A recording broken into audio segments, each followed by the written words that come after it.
All right, good afternoon. Thank you all for coming out to our press conference. Special Agent Sack will open up, and then we'll follow the run of show, and then we'll take 1 or 2 questions afterwards. Good afternoon, everyone. My name is Alethea Duncan. I'm the Assistant Special Agent in charge here in FBI New Orleans. Thank you for being here today and for your patience. First, I want to acknowledge the victims of today's horrific attack. The FBI and our partners are working diligently to investigate and find answers on behalf of the victims, the citizens and residents of Louisiana, and everyone visiting the city. I'm going to provide you some facts and information about what we do know. I know that all of you will have questions, and we will try to provide some answers, but this is an ongoing investigation that's rapidly evolving. So there are some questions I will be unable to answer at this time. The FBI is the lead investigative agency, and we're investigating this as an attack of terrorism along with our partners. Today at approximately 3:15 a.m. Central Standard Time, an individual drove a pickup truck into a crowd on Bourbon Street in New Orleans, killing at least 10 individuals and injuring dozens more. After hitting the crowd, he exited the vehicle and fired upon local law enforcement. Law enforcement returned fire and the subject was pronounced deceased at the scene. 2 law enforcement officers were injured and transported to local hospitals.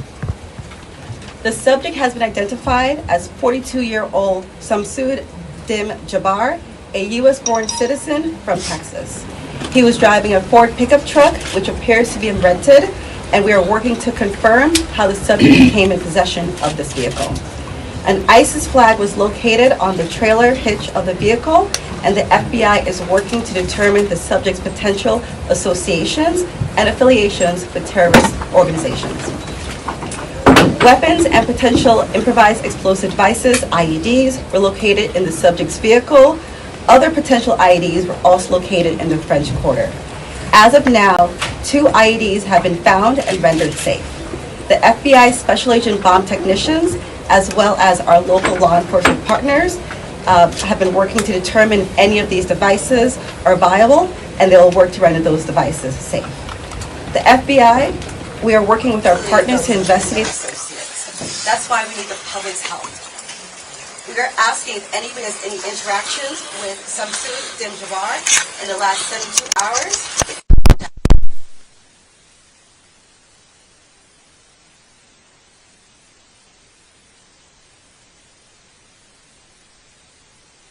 We have set up a digital tip line as well as our 1-800 number, 1-800-CALL-FBI.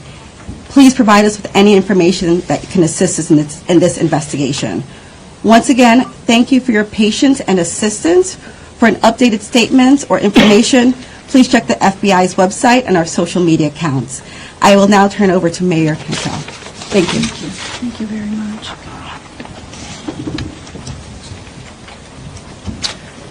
Thank you, Agent Duncan, for your leadership and the full support of the FBI.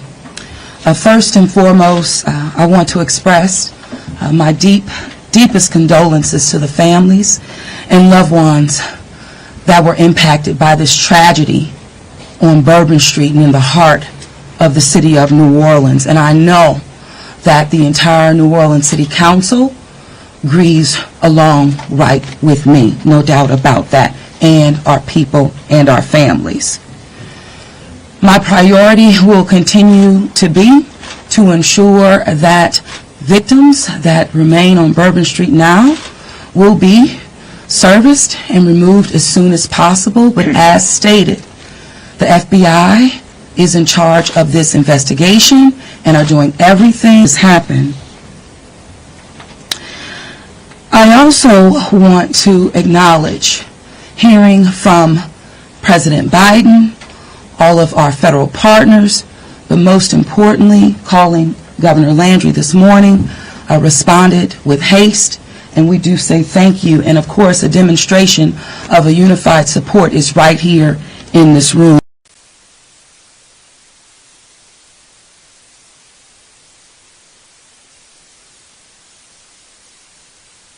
And coordinate safety procedures to keep our residents and our visitors safe. I've gone to the hospital along with Chief Kirkpatrick to visit our police officers, and considering their injuries, they're doing well.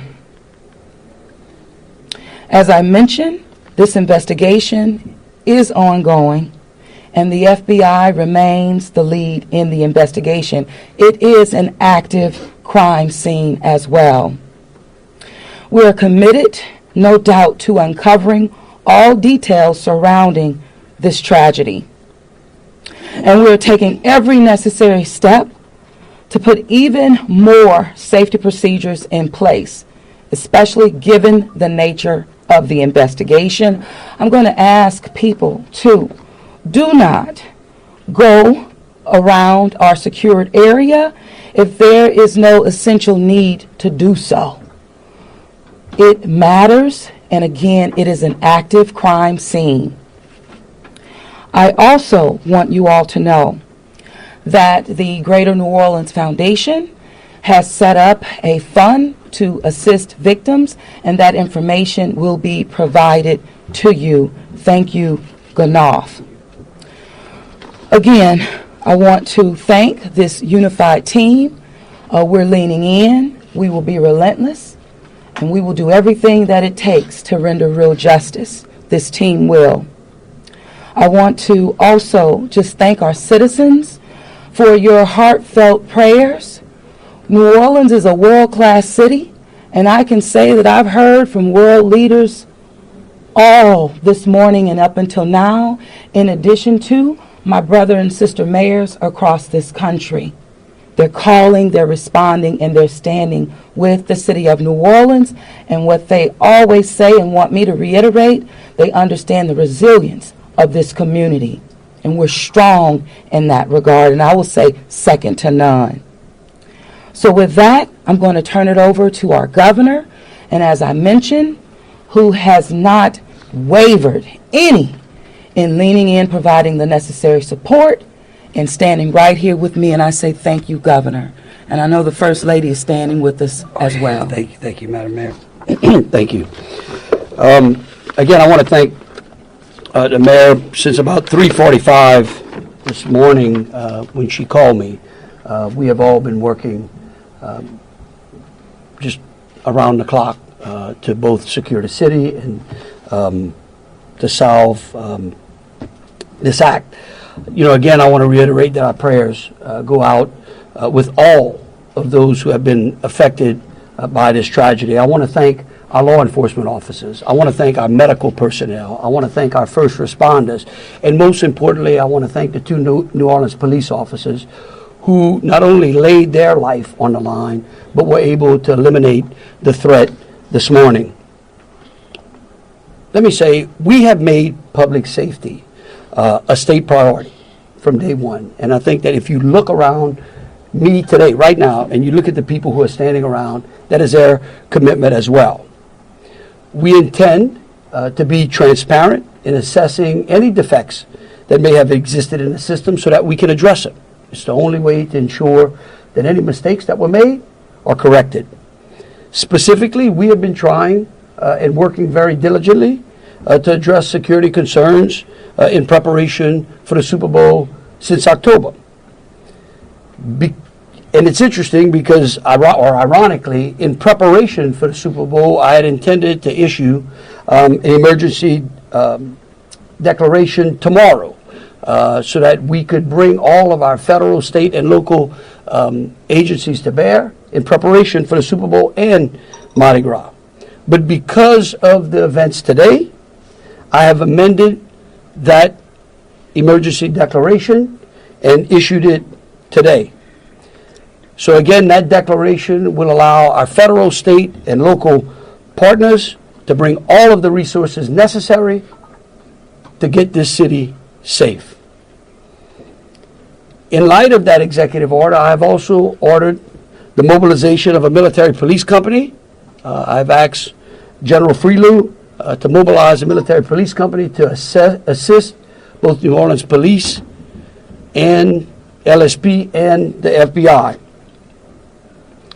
It is important for our citizens and guests of this state to know that we are doing everything we can to secure their safety in this city.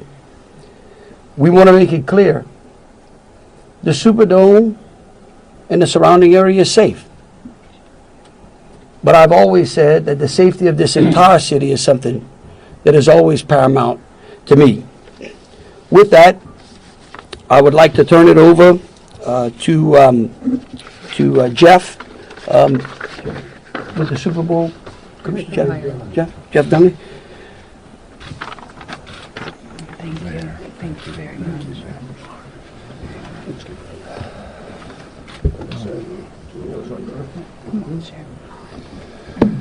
Good afternoon. Obviously, we wish we weren't here for this reason today.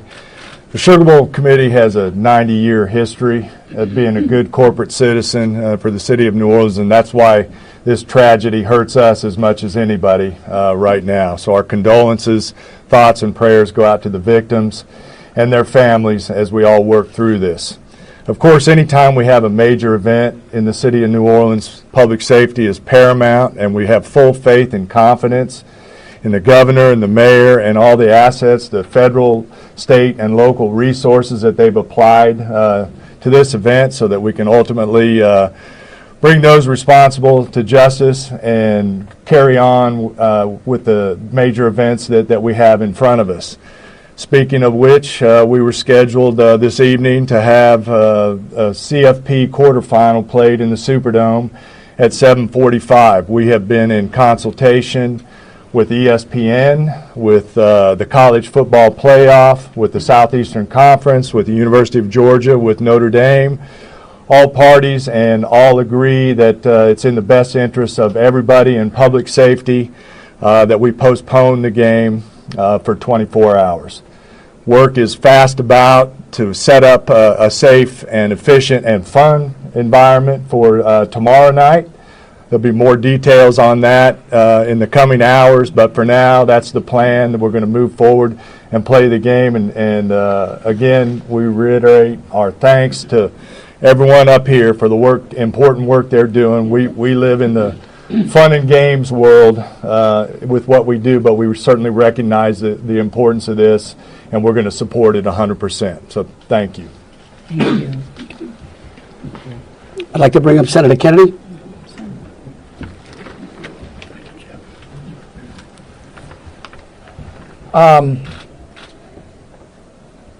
I wish I understood better why bad things happen to good people.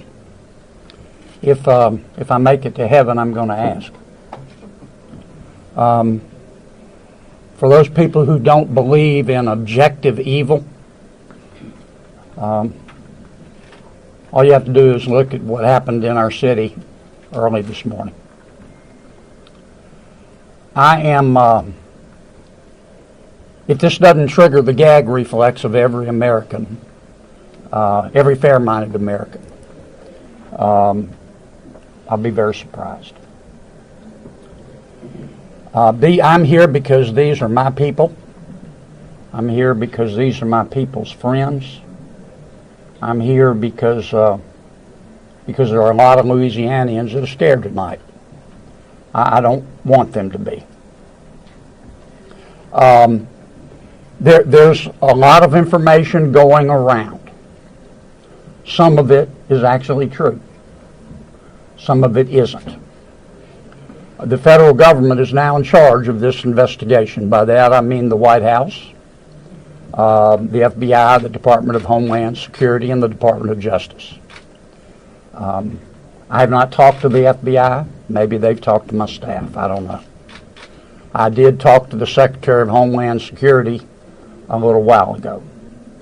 And I told him that with all the respect I could muster, that we expect to put the full force and resources of the federal government behind this investigation. Our state troopers, our local police departments, our sheriffs, we've got many sheriffs here today, have been terrific so far. The federal government is cooperating with them. I hope that will continue. Here's what I want to ask from the federal government. Catch these people. catch these people and then tell the American people the truth. Now, I don't want you to tell us yet anything that's going to interfere with your investigation. And there are things that I've been told that I think are true that I'm not sharing with you today because it could interfere with their investigation. But after we get to the bottom of this, they need to tell the American people the truth, and the people of New Orleans the truth, and the people of America the truth. I think the mayor and the governor are very wise to postpone this ball game for 24 hours. There's just too much stuff we don't know, and it's just not worth it. But I guess my final point is, I will promise you this: I will, when it is appropriate and this investigation is complete, you will find out what happened and who was responsible, or I will raise fresh hell. And I will chase those in the federal government who are responsible for telling us what happened, like they stole Christmas. Thank you, Senator. Thank you, Senator Kennedy. Congressman Carter, I think 12. Thank you, Governor. Thank you, Mayor. Thank you, Senator Kennedy. Thank you to all of our law enforcement agents for doing a yeoman's job, for stepping up at a time when we needed you most, for employing the resources of all of our partners.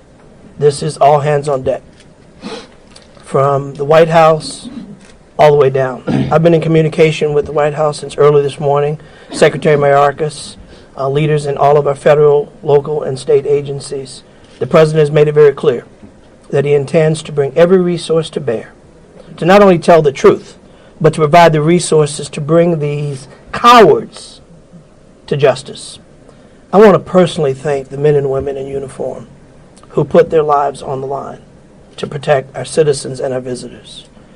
To our mayor and our governor for acting expeditiously and bringing us all together.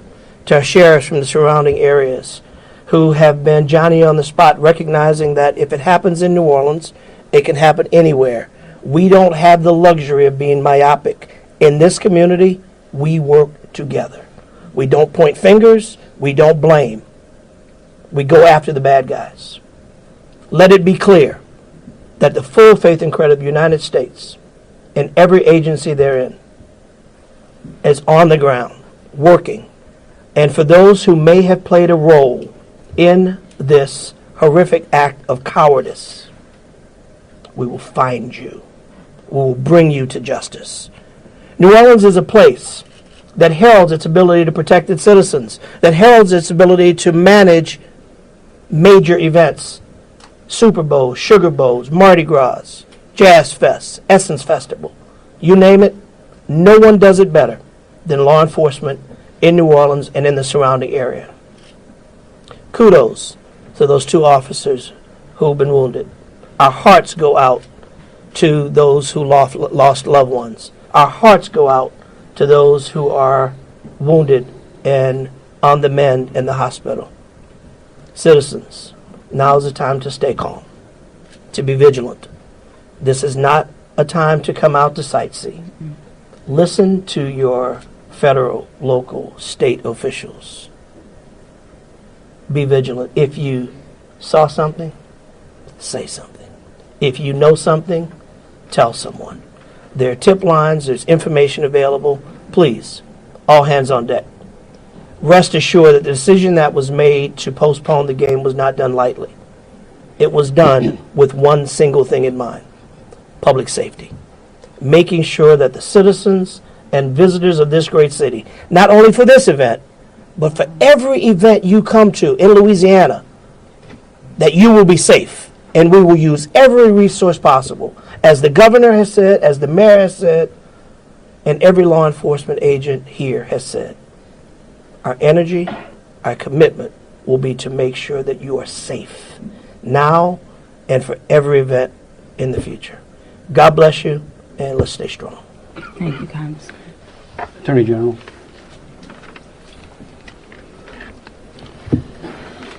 I first want to extend my sincerest condolences to the families of the victims. Parents got a phone call early this morning, that no parent ever wants to receive.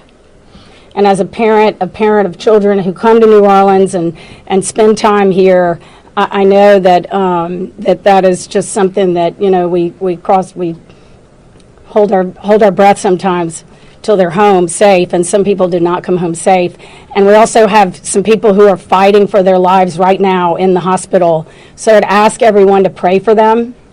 They need our support and they need our prayers. This was a heinous act, a heinous, cowardly act, and we will find them and we will bring them to justice. My office will be providing both investigative and prosecutorial support to the City of New Orleans, to the District Attorney, Jason Williams in New Orleans, as I have done for months. We will continue to do that. We will provide the governor with whatever support that he needs, and the Governor's Office of Homeland Security, whatever support that they need. I'll be here to help. I will be here to stand with the City of New Orleans. We will bring them to justice. Thank you. Thank you. Thank you, Attorney General. Thank you, Governor. Thank you, Governor and Madam Mayor. For those who do not know me, my name is Ann Kirkpatrick. I'm the Chief of Police of New Orleans. My official title is Superintendent, but my role is as Chief of Police. You know, you've heard some of the details today, and over the last 24 hours, we had approximately 400 officers in the French Quarter. And as we know, this is not just an act of terrorism. This is evil. And when we face evil, we have a choice. We can run in fear, or we can indeed stand in strength. In a time of crisis, people are looking for leadership. You are looking at the leadership. And I promise you, as the Chief of Police of this city has been tried by fire before. But fire purifies. Fire makes things stronger. We have a plan. We know what to do. We are going to get these people. There is a path forward. Very pleased that we will be back to having a wonderful game tomorrow night. New Orleans police have proven their ability to make the city safer. Just 2 years ago, we were the murder capital of America. Today, from that time 2 years ago, we have driven our murder rate more than 50% down. So we have a track record. But this is different because it's terrorism. Now I want to thank all of our law enforcement partners. You're fabulous, and we appreciate the partnership. But last night, 3 of our officers engaged this terrorist who shot at them. 3 of the officers returned fire. Those officers did not run in fear. I liked what the mayor said this morning. New Orleans police and all law enforcement is built. We are built for dealing with evil, with things that would cause others to be in fear, but instead our officers, and last night NOPD in particular, stood strong. They did not run. They did kill the terrorist. We have 2 officers indeed who received gunfire. They will be okay, and we have personally gone to see them. But this is leadership for you, and I promise, as the Chief of Police of this fantastic city, that I will be strong and firm and fearless. Thank you. Thank you, Chief.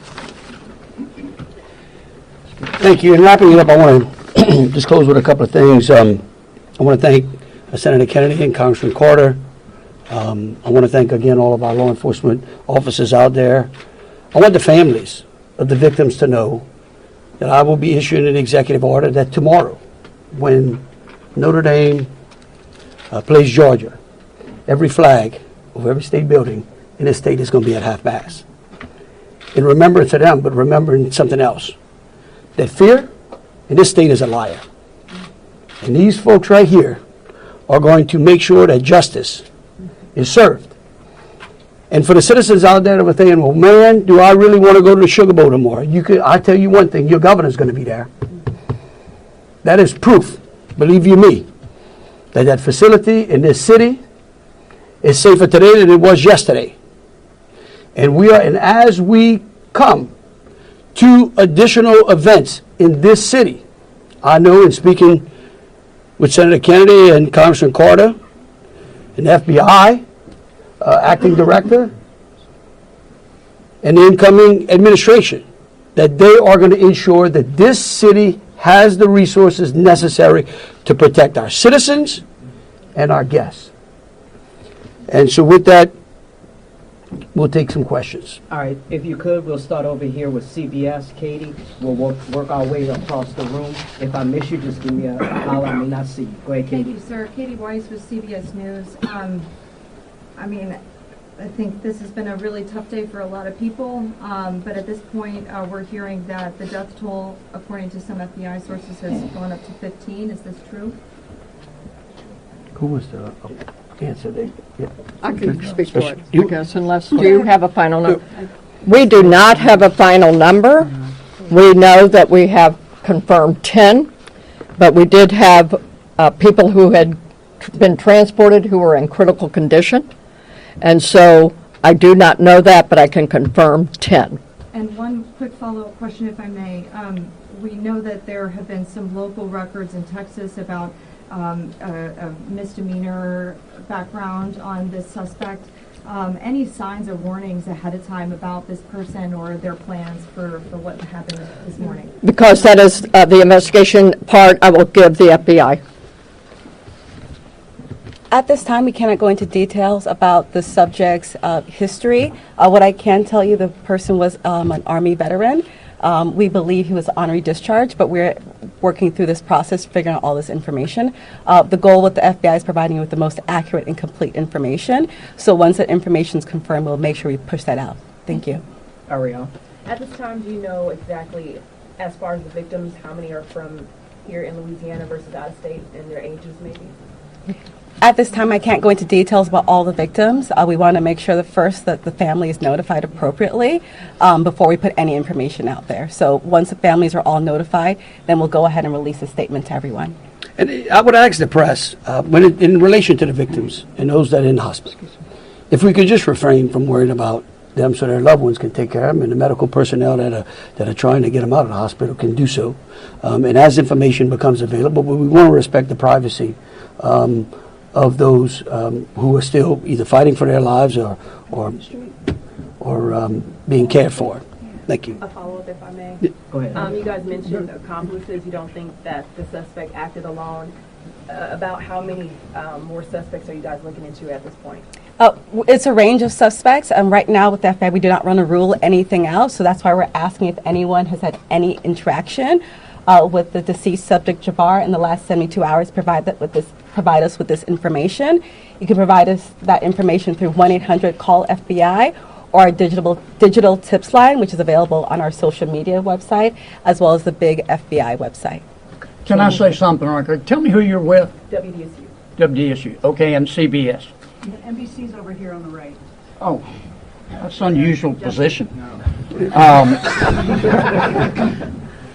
I don't get it. You wouldn't. Look, the FBI is not going to be able to answer those questions, okay? They will eventually, I promise you, okay? Once the FBI has a chance to investigate all this, along working with state police, working with Homeland Security, working with the city of New Orleans, they're going to tell you what happened. I can promise you that, or I'm going to raise fresh hell. But right now, they're in the process of trying to catch the other bad guys. And I want to give them the benefit of the doubt for a while. 26. Yeah, I had a question about the victims. I know that there was obviously gunfire exchange, so I guess how many victims were shot and then how many were injured?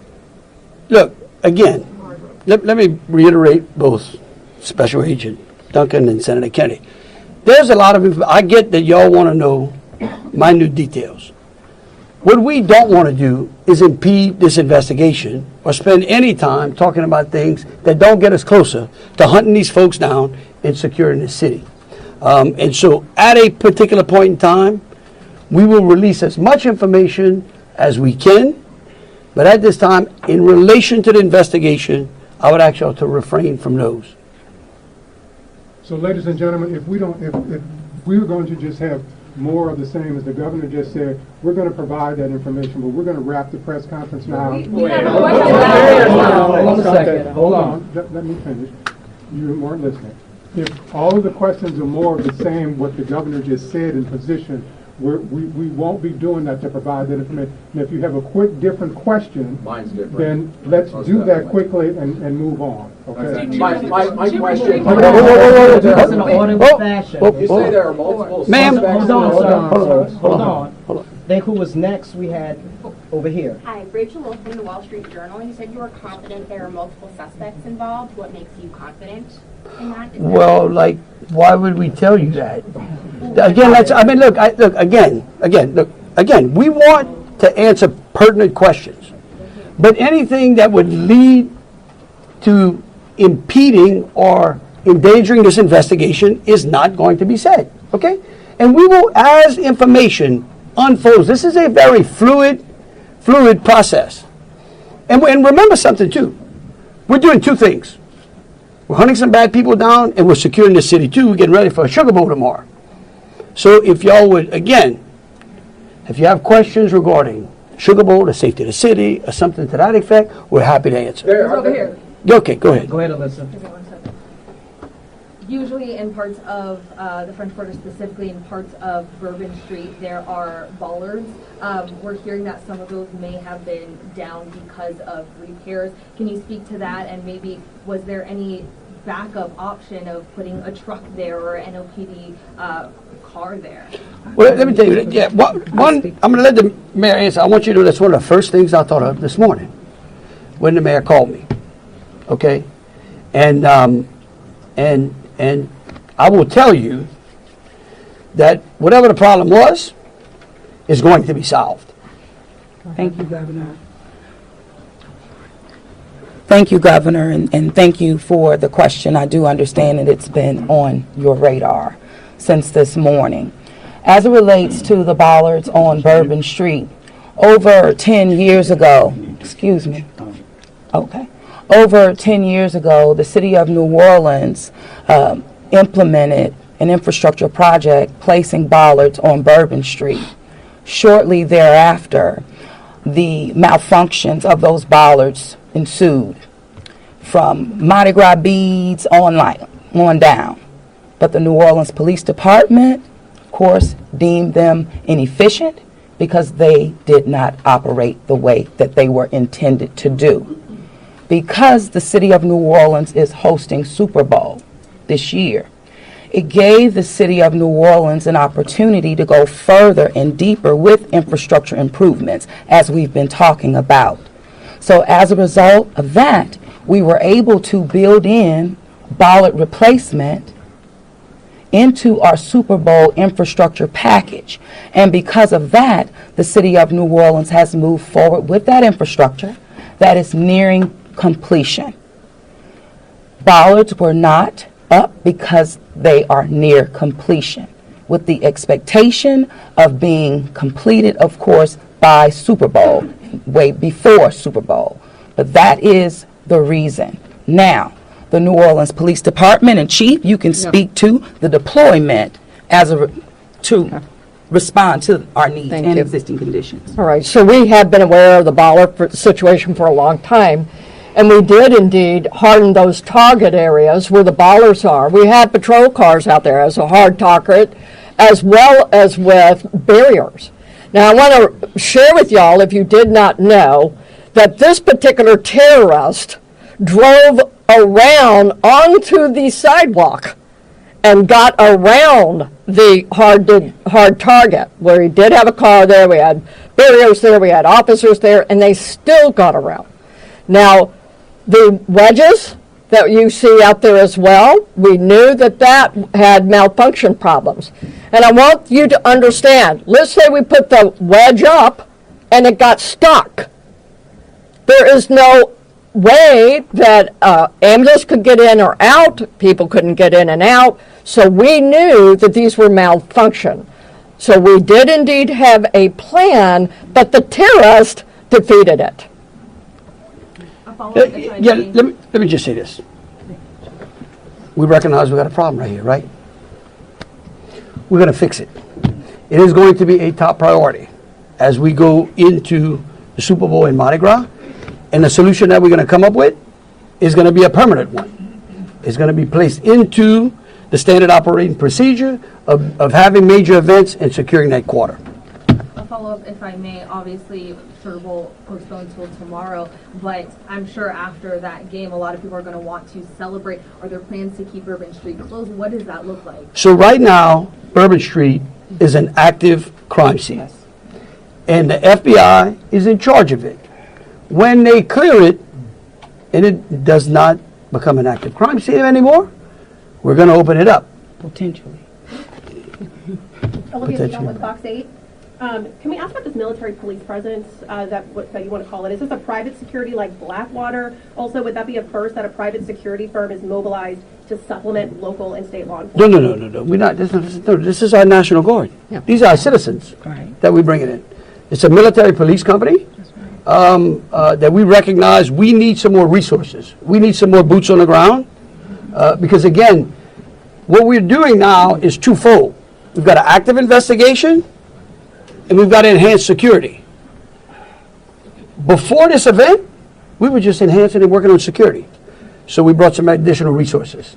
Jesse Kirsch with NBC News. Thank you for holding this press briefing. I just want to clarify something first.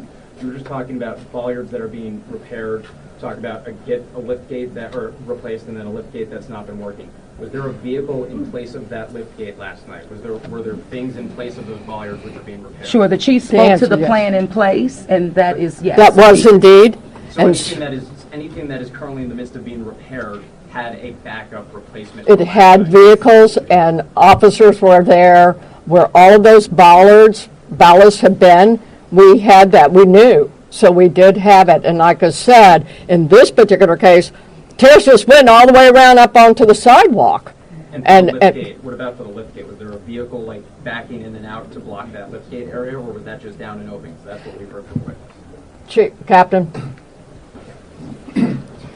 The reason I'm calling the captain, he's the captain over that district, and that is a question I'm going to let him address for you. Good evening, everybody. I'm Captain LeJean Roberts of the 8th District. Yes, we did have a vehicle strategically placed right in front of the wedge, preventing access onto the roadway. And in terms of the framework of security that was already in place on Bourbon Street, I know this is an ongoing project of improvement, but with how that was all aligned, was someone getting up on a sidewalk considered impossible or nearly impossible, or was this not something you expected you would have to account for? Yes, of course, it wasn't something we expected to account for. The bollards they're actually wedges. They're strategically placed 5 locations throughout the French Quarter on the roadway. This particular terrorist drove onto the sidewalk behind the police car to gain access to the 100 block of Bourbon Street. So if you're worried about someone ever driving down Bourbon Street, why weren't you worried about someone driving up the sidewalk in the same way, or at least bracing for it the same way? Okay. Yes. All right, look. We could go on what ifs forever. This is evil. And that guy could have easily gone down the sidewalk of Canal Street, where there were a ton of pedestrians on there as well. And there are That's right. on some No, right. sidewalks, so that's, I'm Right. just asking Hold on a But- second, we gotta But move on. just want you to know, however, we recognize, I said earlier, that where there are defects in this system, we are going to be transparent, and we are going to address them with the city and make sure that we fill those gaps as best we can. Yeah. Yeah, Chelsea Brazen with Axios. I have a question just about sort of ongoing public safety today. Special Agent mentioned 2 possible IEDs. Were those in the same location? Should residents in the French Quarter or elsewhere be concerned about potential other situations? The 2 IEDs, they were in different locations, and what we've done in conjunction with our local and state partners, we've gone through and done a sweep to identify anything that we thought was suspicious, and we have not. However, as I said before, if the public sees something, please reach out to us so that way we can go through and verify that we did not miss anything. But we conducted initial sweeps, I think, starting shortly after our initial Yes, I'm going to thank you, conference. Agent. I do want to share that we have a plan, and we have been implementing that plan. One of those plans is that we have swept all of these areas. The word swept means we have put officers out there as a grid, walking down the streets, every street in the French Quarter, looking for suspicious packages, bags, ice chests, you name it. And they have been walking it as a grid. We've been doing the same thing on Poydras and all the accesses into the Superdome. Part of the safety plan is we have bomb dogs out there sweeping the Superdome and all the exterior area, and we're locking that down. That will be locked down through the game tomorrow. So that's a part of that safety plan, and we've already been implementing it. Okay, thank you all for Yep. coming out. Question back here for the governor on the MPs. How many MPs will be deployed to New Orleans? Right now, there's I think it's a General Freelo 100. 100. 100, yep. All right, thank you all so much. Thank you. What gives you the confidence tomorrow night it'll be safe? Right. I'm going to be there. Me too. You're also saying you're making improvements, or- Yeah, we're going to be there. We're going to be there.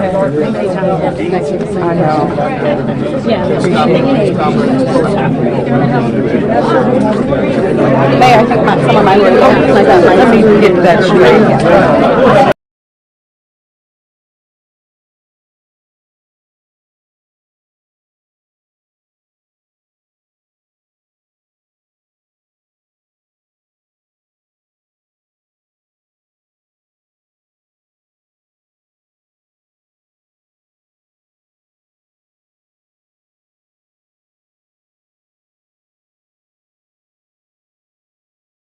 and everyone visiting the city. I'm going to provide you some facts and information about what we do know. I know that all of you will have questions, and we will try to provide some answers. But this is an ongoing investigation that's rapidly evolving. Special Agent in Charge here in FBI New Orleans. Thank you for being here today and for your patience. First, I want to acknowledge the victims of today's horrific attack. The FBI and our partners are working diligently to investigate and find answers on behalf of the victims, the citizens and residents of Louisiana. Special Agent in Charge here in FBI New Orleans. Thank you for being here today and for your patience.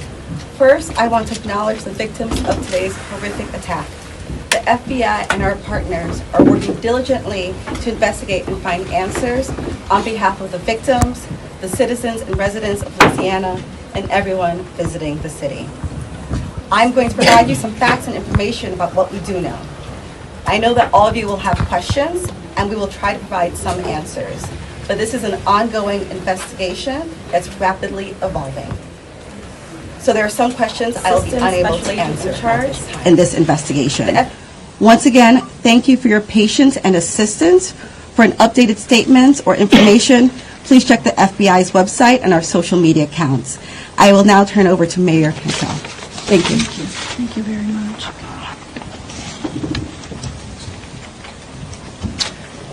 Thank you, Agent Duncan, for your leadership and the full support of the FBI.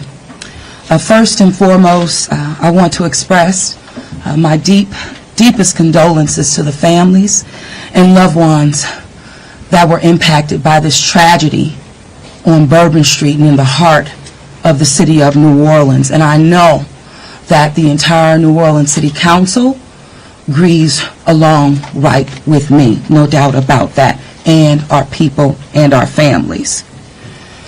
My priority will continue to be to ensure that victims that remain on Bourbon Street now will be serviced and removed as soon as possible, but as stated, the FBI is in charge of this investigation and are doing everything necessary to make this happen.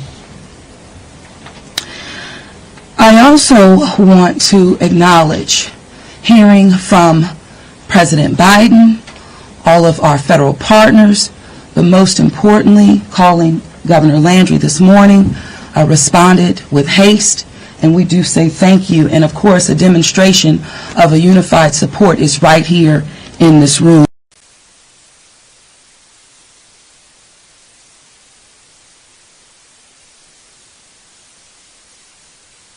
And coordinate safety procedures to keep our residents and our visitors safe. I've gone to the hospital along with Chief Kirkpatrick to visit our police officers, and considering their injuries, they're doing well. As I mentioned, this investigation is ongoing, and the FBI remains the lead in the investigation. It is an active crime scene as well. We are committed, no doubt, to uncovering all details surrounding this tragedy. And we are taking every necessary step to put even more safety procedures in place,